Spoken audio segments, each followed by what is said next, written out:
दोस्तों, तो आज का यह वीडियो वह भारतीय संविधान की प्रस्तावना एवं राजनीतिक दर्शन को लेकर के है।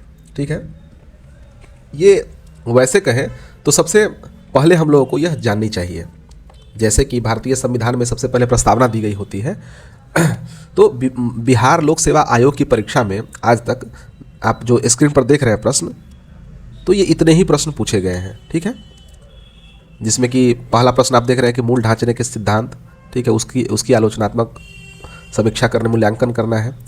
फिर उसके बाद कि किस प्रकार से भारतीय संविधान की प्रस्तावना संविधान के उद्देश्यों की कार्य योजना प्रस्तुत करती है।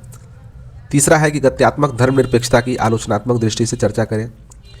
अगला है कि भारतीय संविधान अपनी प्रस्तावना में भारत को एक समाजवादी धर्मनिरपेक्ष लोकतांत्रिक गणराज्य घोषित करता है। इस घोषणा को क्रियान्वित करने के लिए कौन कौन से संवैधानिक उपबंध किए गए हैं, तो ये है। इसके बाद है संविधान और संवैधानिकता के बीच क्या अंतर है। भारत के सुप्रीम कोर्ट द्वारा अनुमोदित मूल संरचना के सिद्धांत के बारे में गंभीरता से जांच करें। और जो सबसे अंतिम प्रश्न मैंने लिया है वो हिंदुत्व अवधारणा का परीक्षण कीजिए, क्या यह धर्मनिरपेक्षतावाद के विरोधी है, कैसे, वह देखते हैं। देखिए दोस्तों, जो हम PYQ सीरीज चला रहे हैं, देखिए आप BPSC मुख्य परीक्षा का जो भी प्रश्न है आप देखेंगे तो सीधे तौर पर आपको किसी एक टॉपिक, खास टॉपिक से प्रश्न नहीं पूछे जाते हैं, बस उससे संबंधित होती है। जैसे कि आप इन प्रश्नों को देखें तो आप क्या पाएंगे कि क्या आपको सीधे सीधे प्रस्तावना से प्रश्न थोड़ी पूछा गया है, लेकिन हाँ, प्रस्तावना और जो मेन उसका फिलॉसफी है प्रस्तावना का, उससे पूछा गया है। ठीक है, तो इसी, और मैंने सारे PYQ को किसी न किसी टॉपिक के साथ कवर किया है, तो आपको जो ये सीरीज आप जो देख रहे हैं यह काफ़ी फायदेमंद होगी आपको, मेरा यह पूरा विश्वास है। तो आइए हम लोग इसे पूरा करते हैं।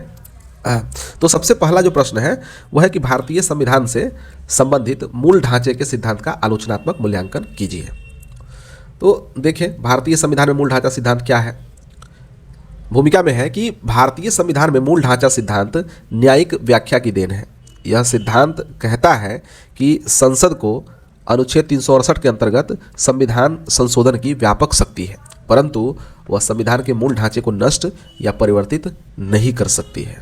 ठीक है, इसके उत्पत्ति और विकास को देखें तो देखिए, प्रारंभिक मामलों में संसद की संशोधन शक्ति पर मतभेद रहा। ठीक है, प्रारंभिक जो कुछ मामले आए उसमें मतभेद रहा, संशोधन कर सकती है, नहीं कर सकती है, कितना कर सकती है, इस पर मतभेद रहा है।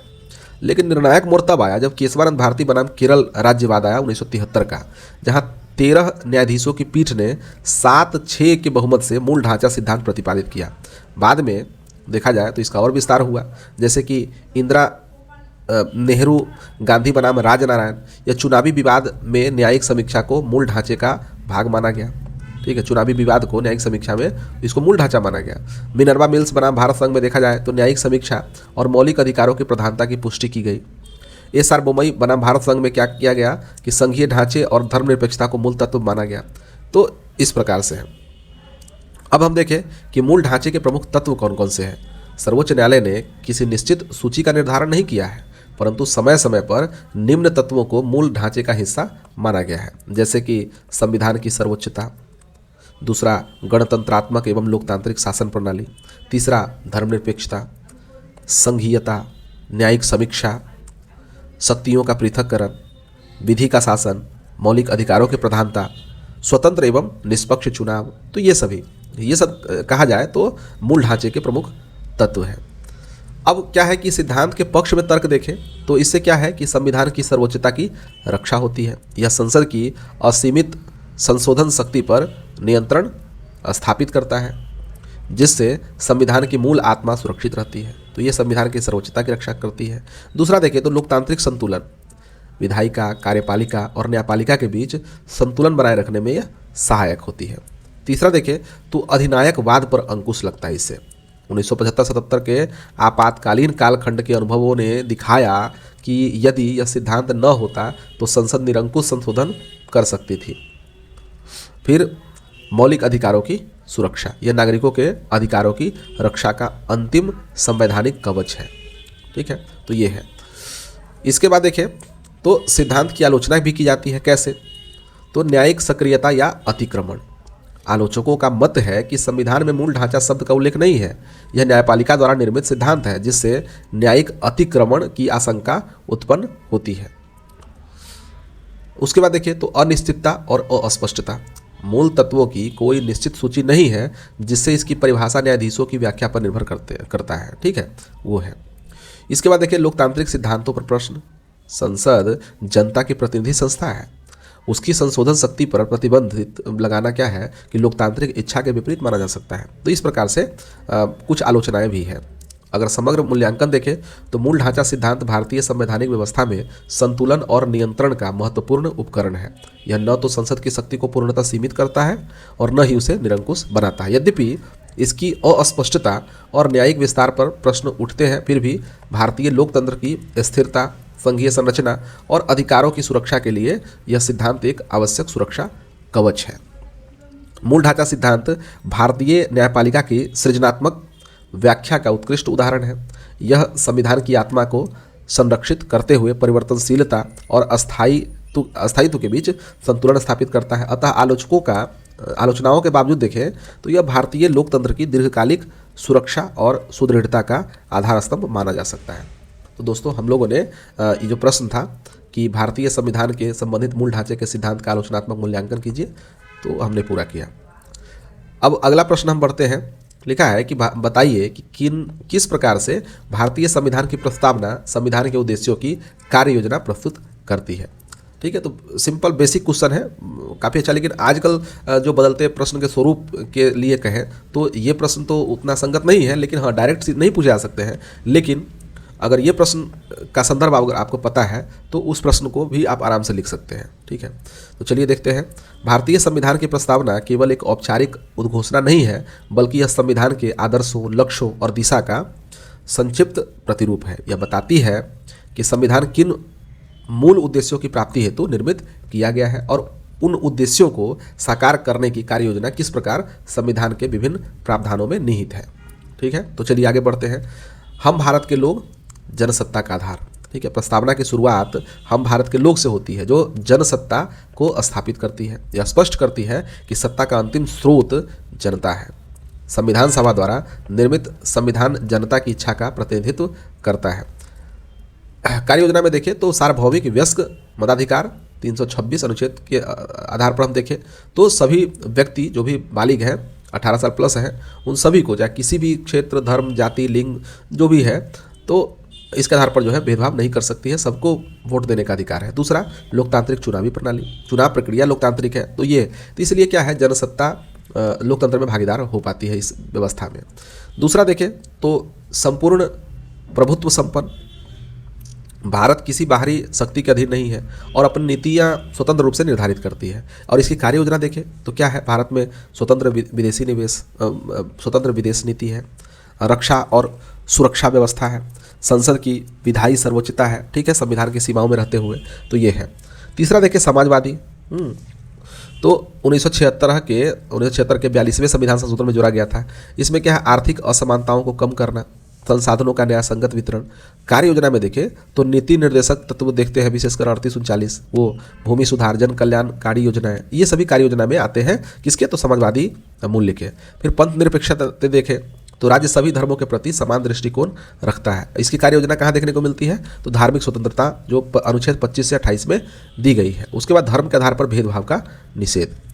पांचवा देखें लोकतांत्रिक गणराज्य, लोकतंत्र जनता द्वारा जनता के लिए जनता का शासन है। गणराज्य वंशानुगत शासन का अभाव है, निर्वाचित राष्ट्रपति। कार्य योजना में देखें तो संसदीय प्रणाली, स्वतंत्र एवं निष्पक्ष चुनाव, राष्ट्रपति का निर्वाचन, तो ये है लोकतांत्रिक गणराज्य।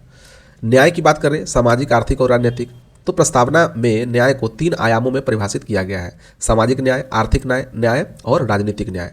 सामाजिक न्याय का मतलब समान अवसर मिले, आर्थिक न्याय का मतलब संसाधनों का समुचित वितरण हो, और राजनीतिक न्याय का मतलब है कि समान राजनीतिक अधिकार प्राप्त हो। इसकी कार्य योजना कहाँ दिखाई देती है, तो मौलिक अधिकार में, आरक्षण नीति में, नीति निर्देशक तत्व में। इसके बाद देखें स्वतंत्रता, लिबर्टी, तो विचार, अभिव्यक्ति, विश्वास, धर्म और उपासना की स्वतंत्रता। ठीक है, और इसकी कार्य योजना कहाँ दिखाई देती है, तो अनुच्छेद 19 के अंतर्गत स्वतंत्रताएं और धार्मिक स्वतंत्रताएं। फिर आगे बढ़े तो समानता, इक्वलिटी, कानून के समक्ष समानता और अवसरों की समानता। इसकी कार्य योजना अनुच्छेद 14 से लेकर 18 में। अस्पृश्यता का उन्मूलन, उपाधियों का अंत, ये सभी है। फिर बंधुता को देखें तो राष्ट्रीय एकता और अखंडता को सुदृढ़ करना, इसकी कार्य योजना आपको मौलिक कर्तव्य मिलता है, अनुच्छेद 51 क में। राष्ट्रीय एकता को बढ़ावा देने वाली नीतियाँ। न्यायिक दृष्टिकोण देखें तो सर्वोच्च न्यायालय ने केशवानंद भारती बनाम केरल राज्य में प्रस्तावना को संविधान का अभिन्न अंग माना और इसे संविधान की मूल संरचना की व्यापक व्याख्या में इसको सहायक बताया। अब आलोचनात्मक दृष्टि से देखें तो प्रस्तावना न्यायालय में प्रत्यक्ष रूप से परिवर्तनीय नहीं है, परंतु यह संविधान की व्याख्या में मार्गदर्शक सिद्धांत के रूप में कार्य करती है। यह संविधान की आत्मा और दिशा सूचक के रूप में देखी जाती है। इस प्रकार भारतीय संविधान की प्रस्तावना संविधान के आदर्शों और लक्ष्यों को स्पष्ट रूप से अभिव्यक्त करती है तथा उनके क्रियान्वयन हेतु मौलिक अधिकार, नीति निर्देशक तत्व और अन्य प्रावधानों के माध्यम से एक विस्तृत कार्य योजना प्रस्तुत करती है। अतः प्रस्तावना केवल एक प्रस्तावना नहीं है, बल्कि संविधान के उद्देश्यों का एक संक्षिप्त खाका और उसकी आत्मा है। तो दोस्तों, ये प्रश्न हमने पूरा किया, जो कि क्या था कि बताइए कि किस प्रकार भारतीय संविधान की प्रस्तावना संविधान के उद्देश्यों की कार्य योजना प्रस्तुत करती है। अब आगे बढ़ते हैं और हम लोग देखते हैं कि भारत में गत्यात्मक धर्मनिरपेक्षता की आलोचनात्मक दृष्टि से चर्चा कीजिए। ठीक है, तो ये क्या है? भारतीय संदर्भ में धर्मनिरपेक्षता का अर्थ केवल राज्य और धर्म के पूर्ण पृथक्करण से नहीं है, बल्कि यह एक सकारात्मक और गत्यात्मक अवधारणा है। इसे प्रायः सर्वधर्म समभाव या सिद्धांतगत दूरी प्रिंसिपल्ड डिस्टेंस के रूप में समझा जाता है, जहां राज्य सभी धर्मों से समान दूरी रखते हुए आवश्यक पड़ने पर सामाजिक सुधार हेतु हस्तक्षेप भी कर सकता है। तो गत्यात्मक धर्मनिरपेक्ष की अवधारणा यह क्या है? देखिए, पहला है सकारात्मक धर्मनिरपेक्षता। भारत में राज्य धर्म विरोधी नहीं है, बल्कि सभी धर्मों के प्रति समान सम्मान रखता है। उसके बाद देखिए हस्तक्षेप की लचीलापन। यदि किसी धार्मिक प्रथा से सामाजिक न्याय या मौलिक अधिकार प्रभावित होते हैं तो राज्य सुधारात्मक कदम उठा सकता है। उदाहरण के लिए सती प्रथा का उन्मूलन, मंदिर प्रवेश कानून, ट्रिपल तलाक का निषेध, ये सभी। इसके बाद है बहुलतावादी समाज की स्वीकृति। भारत की विविध धार्मिक सांस्कृतिक संरचना को ध्यान में रखते हुए धर्मनिरपेक्षता को लचीला और व्यावहारिक रूप दिया गया है। तो ये सभी थी गत्यात्मक धर्मनिरपेक्षता की अवधारणा। आगे देखते हैं इसके संवैधानिक आधार कौन से हैं। तो प्रस्तावना में पंथ निरपेक्ष शब्द 42वां संविधान संशोधन 1976 इसमें है जोड़ा गया था। तो अनुच्छेद उसके बाद है कि अनुच्छेद 25 से 28 में धार्मिक स्वतंत्रता और अनुच्छेद 14 से 15 समानता और भेदभाव निषेध। इसके बाद है कि सर्वोच्च न्यायालय ने एस आर बोमई बनाम भारत संघ में धर्मनिरपेक्षता को संविधान की मूल संरचना का हिस्सा माना था। अब क्या है कि गत्यात्मक धर्मनिरपेक्षता के पक्ष में अगर तर्क देखें तो हम देखते हैं कि भारतीय बहुलता के अनुकूल पश्चिमी मॉडल यानी कि state versus church separation Bharat जैसी बहुधर्मी समाज के लिए उपयुक्त नहीं था। यही संतुलित और समावेशी मॉडल आवश्यक था। दूसरा देखें तो सामाजिक सुधार का साधन, राज्य धार्मिक कुरीतियों के विरुद्ध कदम उठाकर सामाजिक न्याय सुनिश्चित कर सकता है। तीसरा देखें तो इससे अल्पसंख्यकों की सुरक्षा होती है। अनुच्छेद 29-30 के माध्यम से सांस्कृतिक व शैक्षणिक अधिकारों की गारंटी मिलती है। अब आलोचनात्मक दृष्टिकोण से देखें तो तुष्टीकरण का आरोप। कुछ आलोचक को के अनुसार देखें तो राज्य द्वारा धार्मिक समुदायों के लिए विशेष प्रावधान राजनीतिक तुष्टीकरण को बढ़ावा देते हैं। यूसीसी का प्रश्न, समान नागरिक संहिता का प्रश्न। अनुच्छेद 44 में समान नागरिक संहिता का उल्लेख है, परंतु अभी तक इसे लागू नहीं किया गया है। इससे धर्मनिरपेक्षता की समानता आधारित अवधारणा पर प्रश्न उठते हैं। फिर तीसरा, राज्य का चयनात्मक हस्तक्षेप। आलोचक यह भी आलोचना करते हैं कि राज्य कभी कभी एक धर्म के मामले में अधिक हस्तक्षेप करता है और दूसरे में कम, जिससे निष्पक्षता पर संदेह उत्पन्न होता है। चौथा देखें तो राजनीति का धर्मीकरण। चुनावी राजनीति में धार्मिक मुद्दों का प्रयोग धर्मनिरपेक्ष आदर्शों को कमजोर करता है। तो अगर समग्र मूल्यांकन करें तो हम ये देखते हैं कि भारतीय गत्यात्मक धर्मनिरपेक्षता न तो कठोर पृथक्करण है और न ही धर्म प्रधान व्यवस्था है। यह एक संतुलित मॉडल है जो समानता, स्वतंत्रता और सामाजिक न्याय के बीच सामंजस्य स्थापित करने का प्रयास करता है। हालांकि व्यवहार में राजनीतिक हस्तक्षेप, तुष्टीकरण और बहुसंख्यकवाद जैसी चुनौतियां इसे कमजोर करती है, फिर भी न्यायपालिका और संवैधानिक मूल्यों के कारण यह भारतीय लोकतंत्र की आधारशिला बनी हुई है। भारत में गत्यात्मक धर्मनिरपेक्षता एक जीवंत और विकसित होती अवधारणा है। यह भारतीय समाज की बहुलता और विविधता के अनुरूप लचीला मॉडल प्रस्तुत करती है। आलोचनाओं के बावजूद भी अगर देखा जाए तो यह संविधान की मूल संरचना का अभिन्न अंग है और लोकतांत्रिक सह अस्तित्व की आधारशिला है। ठीक है दोस्तों, हम लोगों ने गत्यात्मक धर्मनिरपेक्षता के बारे में भी पढ़ा और भारत में गत्यात्मक धर्मनिरपेक्षता की आलोचनात्मक दृष्टि से हमने चर्चा कर ली। चलिए अब आगे बढ़ते हैं। अगला प्रश्न, और एक काफ़ी अच्छा प्रश्न है, दिया है कि भारतीय संविधान अपनी प्रस्तावना में भारत को एक समाजवादी, धर्मनिरपेक्ष, लोकतांत्रिक गणराज्य घोषित करता है। जैसा कि आप प्रस्तावना पढ़ने के बाद ही मैंने पाएंगे। इस घोषणा को क्रियान्वित करने के लिए कौन कौन से संवैधानिक उपबंध किए गए हैं? काफ़ी अच्छा प्रश्न है और काफ़ी रिलेवेंट प्रश्न है, ये आज भी पूछा जा सकता है ये प्रश्न। तो देखिए, भारतीय संविधान की प्रस्तावना भारत को समाजवादी, धर्मनिरपेक्ष, लोकतांत्रिक गणराज्य घोषित करती है। यह केवल आदर्श कथन नहीं है, बल्कि संविधान के विभिन्न भागों में निहित प्रावधानों द्वारा इसे व्यवहारिक रूप दिया गया है। निम्नलिखित उपबंध इस घोषणा को क्रियान्वित करते हैं। पहला, समाजवादी राज्य के उपबंध। समाजवादी शब्द 42वें संविधान संशोधन 1976 के द्वारा जोड़ा गया। इसका उद्देश्य आर्थिक असमानता कम करना और सामाजिक आर्थिक न्याय स्थापित करना है। ठीक है, तो क में देखें तो नीति निर्देशक तत्व भाग 4 अनुच्छेद 38, इसमें देखें तो सामाजिक आर्थिक न्याय की स्थापना। 39 बी और सी में संसाधनों का समान वितरण और धन के संकेंद्रण की रोकथाम। 41 में देखें तो काम, शिक्षा और सहायता का अधिकार। अनुच्छेद 43 जीवन यापन योग्य मजदूरी। तो ये नीति निर्देशक सिद्धांत में ये प्रावधान है। फिर मौलिक अधिकार में देखें तो अनुच्छेद 14 से 18 में समानता का अधिकार, 23 से 24 में शोषण के विरुद्ध अधिकार। तो ये समाजवादी राज्य के लिए उपबंध यहाँ पर दिया गया है। ठीक है, नीति निर्देशक तत्व सिद्धांत में और मौलिक अधिकार में। और इसके व्यवहारिक उदाहरण अगर देखें तो भूमि सुधार, बैंकों का राष्ट्रीयकरण, मनरेगा, आरक्षण नीति, ये सभी समाजवादी राज्यों के लिए उपबंध के क्रियान्वयन या व्यवहारिक रूप हैं। फिर देखें तो धर्मनिरपेक्षता के लिए उपबंध। तो धर्मनिरपेक्षता का अर्थ होता है कि राज्य सभी धर्मों से समान दूरी रखे और सभी को समान संरक्षण दे। मौलिक अधिकार के लिए, इसमें धर्मनिरपेक्षता के लिए मौलिक अधिकार में देखें तो विधि के समक्ष समानता। यहाँ पर आप देखेंगे कि किसी भी धर्म के साथ भेदभाव नहीं होगा। ठीक है, यानी कि विधि के समक्ष जो है सभी धर्म के लोग जो है वो समान ही होंगे। तो ये है। उसके बाद है 15 में सीधे तौर पर धर्म के आधार पर भेदभाव नहीं किया जा सकता है, ये है भेदभाव का निषेध।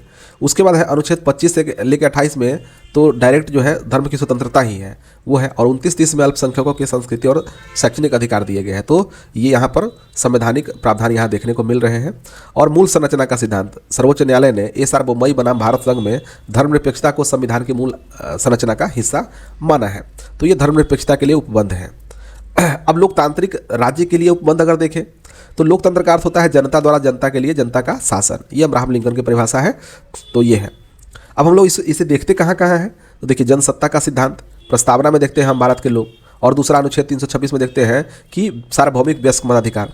उसके बाद देखते हैं कि संसदीय शासन प्रणाली, ये लोकतांत्रिक विशेषता है। तो 74 से 75 में मंत्रिपरिषद की सामूहिक उत्तरदायित्व, लोकसभा और राज्यसभा की व्यवस्था।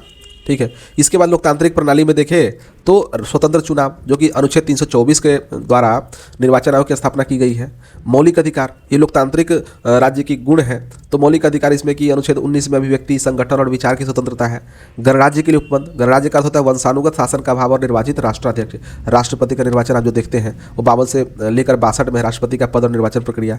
फिर समान नागरिकता, अनुच्छेद 5 से लेकर 11 में नागरिकता का प्रावधान है। तो ये सभी क्या आपको दिखाई दे रहे हैं, ये सभी लोकतांत्रिक राज्य के लिए उपबंध यहाँ पर है। तो यह है। अब न्यायिक संरक्षण, इन सभी चीज़ों के लिए सर्वोच्च न्यायालय ने केशवानंद भारती बनाम केरल राज्य में प्रस्तावना को संविधान का अभिन्न अंग माना और इसे मूल संरचना की व्याख्या में मार्गदर्शन बताया। मिनर्वा मिल्स बनाम भारत संघ में मौलिक अधिकार और नीति निषेध तत्वों के संतुलन को मूल संरचना बताया। तो इस प्रकार क्या है कि प्रस्तावना में घोषित समाजवादी, धर्मनिरपेक्ष, लोकतांत्रिक गणराज्य की अवधारणा को संविधान के मौलिक अधिकार, नीति निर्देशक तत्व, संसदीय प्रणाली, ये स्वतंत्र न्यायपालिका और निर्वाचन व्यवस्था के माध्यम से व्यवहारिक रूप प्रदान किया गया है। अतः प्रस्तावना केवल आदर्शों की उद्घोषणा नहीं है, बल्कि संविधान के विभिन्न उपबंधों द्वारा संरक्षित और संचालित एक क्रियाशील राजनीतिक सामाजिक व्यवस्था का आधार है। तो दोस्तों, हम लोगों ने इस प्रश्न को भी देख लिया कि भारतीय संविधान अपनी प्रस्तावना में भारत को एक समाजवादी, धर्मनिरपेक्ष, लोकतांत्रिक गणराज्य घोषित करता है। इस घोषणा को क्रियान्वित करने के लिए कौन कौन से संवैधानिक उपबंध किए गए हैं। ठीक है, चलिए अब आगे बढ़ते हैं।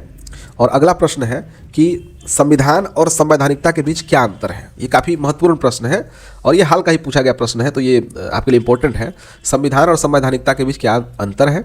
भारत के सुप्रीम कोर्ट द्वारा अनुमोदित मूल संरचना के सिद्धांत के बारे में गंभीरता से जांच करें। तो देखते हैं यहाँ दिया गया है कि भारतीय संविधान और संवैधानिकता के बीच मूल अंतर को समझाया गया है तथा उसके बाद भारत के सर्वोच्च न्यायालय द्वारा मान्यता प्राप्त मूल संरचना को गंभीर और व्यापक मूल्यांकन किया गया है। तो देखिए पहले अंतर देख लेते हैं। देखिए संविधान क्या है? एक लिखित नियम प्रणाली है जो राज्य की संरचना, शक्तियों का विभाजन, अधिकार, कर्तव्य तथा शासन के मूल सिद्धांतों को निर्दिष्ट करता है। जबकि संवैधानिकता क्या है? एक वैचारिक सिद्धांत है जो यह सुनिश्चित करता है कि शासन संविधान के प्रति वफादार रहे और संविधान के निर्धारित मूल्यों और सीमाओं का पालन हो। फिर उसके बाद है संविधान के बारे में देखा जाए तो यह एक दस्तावेज या कानून है जैसे कि भारत का संविधान। जबकि संवैधानिकता क्या है? यह शासन की प्रक्रिया और व्यवहार है, अर्थात सत्ता का अभ्यास संविधान के अनुरूप और सीमाबद्ध होना चाहिए।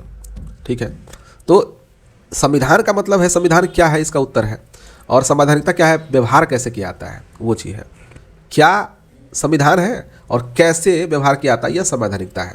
तो सरल शब्दों में हम ये कहें कि संविधान शासन का ढांचा है, संवैधानिकता वह दर्शन या मूल्य है जिसके तहत शासन अपने ढांचे के अनुसार न्याय, विविधता, अधिकार और आदर्शों की रक्षा करता है। अर्थात संविधान प्लस संवैधानिकता बराबर संवैधानिक शासन, ये है। तो हमने इसे देखा प्रश्न के एक भाग को कि संविधान और संवैधानिकता में क्या अंतर है। अब हम लोग देख लेते हैं कि मूल संरचना। मूल संरचना का सिद्धांत क्या है? मूल संरचना सिद्धांत भारत के सर्वोच्च न्यायालय द्वारा विकसित एक न्यायिक सिद्धांत है जिससे यह तय होता है कि संसद संविधान को संशोधित कर सकती है, लेकिन यह सिद्धांत क्या है कि यह संविधान के मूल और अनिवार्य सिद्धांतों को नष्ट नहीं कर सकती है। यह सिद्धांत संविधान में स्पष्ट रूप से नहीं लिखा गया है। यह न्यायपालिका ने संविधान के व्यापक उद्देश्यों और मूल्यों से व्युत्पन्न किया है। अब मूल संरचना और सिद्धांत का उद्भव हम विकास देखें तो शुरू होता है केशवानंद भारती बनाम केरल राज्यवाद 1973 के मामले से। यह वह लैंडमार्क मामला है जिसने मूल संरचना सिद्धांत को औपचारिक रूप दिया।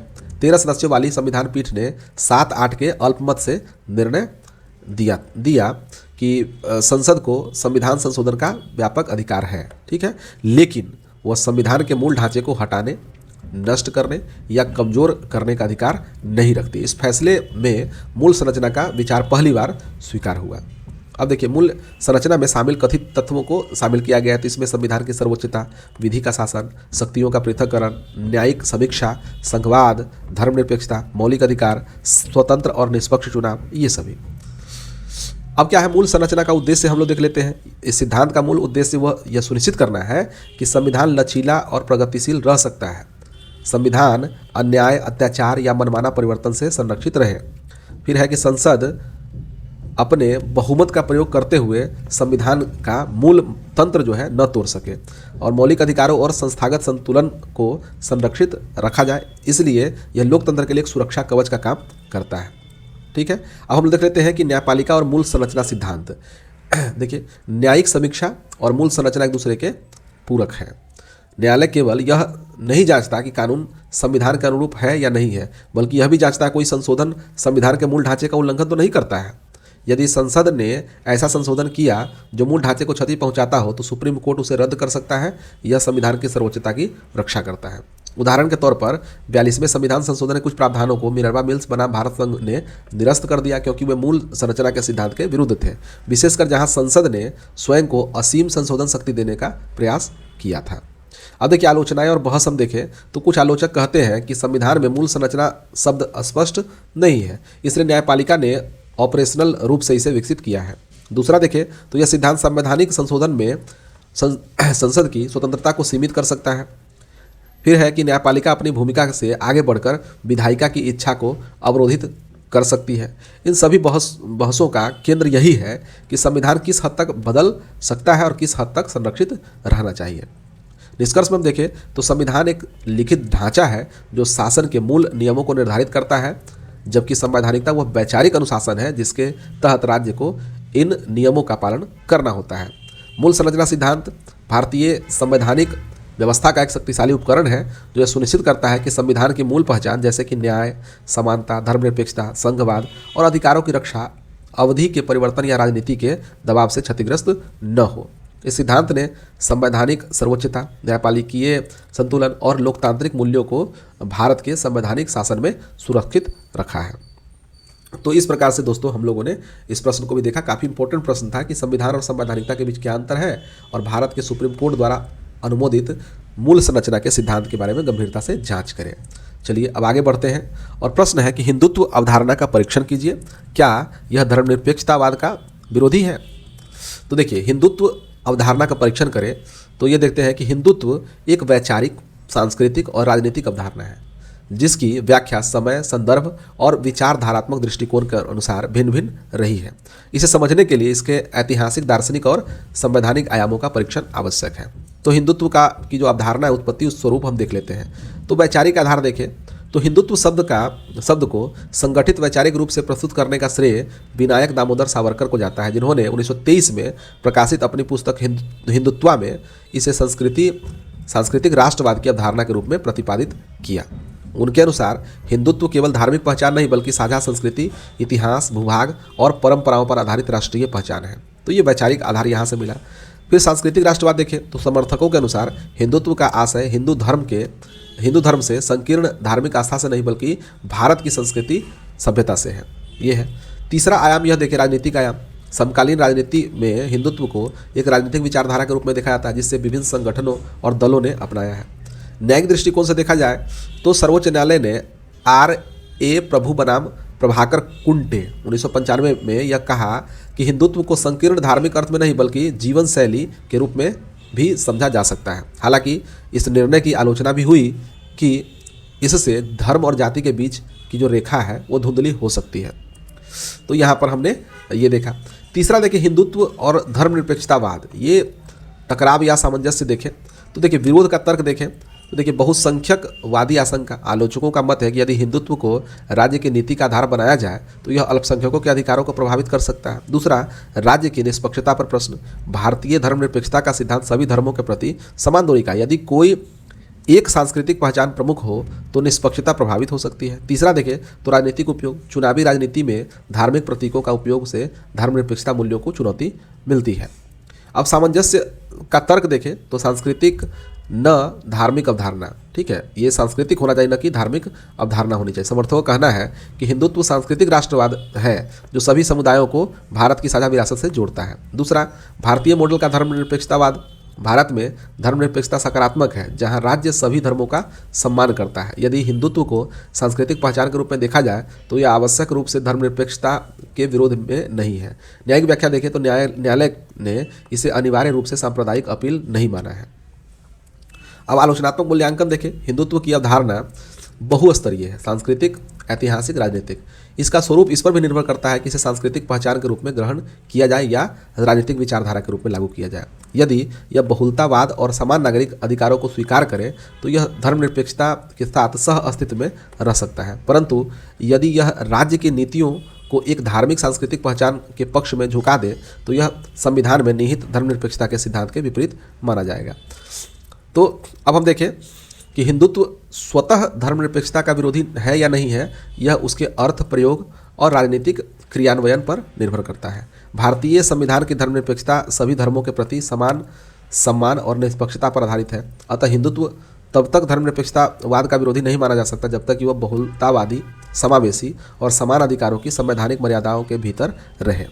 ठीक है, तो इस प्रकार यह प्रश्न मूलतः वैचारिक व्याख्या और व्यावहारिक अनुप्रयोग का है। ठीक है, तो ये चीज़ें हैं। ठीक है, तो इस प्रकार से दोस्तों हम लोगों ने इस पूरे अध्याय को हम लोगों ने देख लिया है।